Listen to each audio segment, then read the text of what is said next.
बिस्मिल्लाहिर्रहमानिर्रहीम। अस्सलामुअलैकुम नाज़रीन।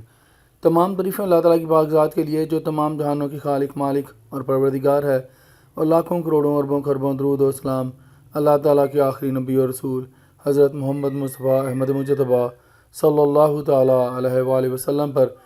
नाज़रीन, आज की इस वीडियो में हम लोग बहुत ही अहम मौजू के बारे में बात करेंगे। वो ये है कि फ़ोन पर किसी को गालियाँ देना या ब्लैकमेल करना। इस वीडियो में दो कवानीन के दो सेक्शंस पढ़ेंगे। एक पहला जो हमारे पास टेलीग्राफ एक्ट है, उसका सेक्शन 25D है, उसके बारे में आपको इस वीडियो में बताऊंगा।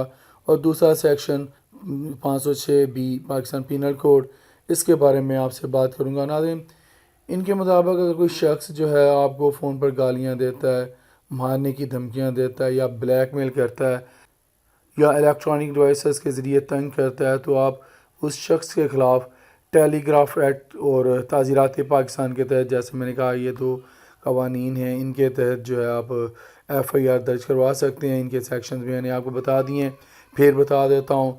जो सेक्शन 25D है टेलीग्राफ एक्ट का वो, और जो सेक्शन 506B है पाकिस्तान पीनल कोड का, उसके तहत तो अगर जुर्म साबित हो जाता है तो जो आपको तंग कर रहा होगा शख्स, उसको 3 साल सज़ा होगी और 20,000 रुपये जुर्माना हो सकता है। तो जुर्म होने से जो अगर साबित होने पर मज़ीद सज़ा भी बढ़ाई जा सकती है, इसमें इजाफ़ा भी हो सकता है। और यहाँ पर मैं नाज़रीन आपको बता दूँ कि ये जो जुर्म है ये नाकाबिल ज़मानत जुर्म है। तो नाज़रीन, आज के लिए इतना ही। ज़िंदा रहा तो आपके साथ इंशाल्लाह फिर अगली वीडियोज़ में मुलाकात होगी।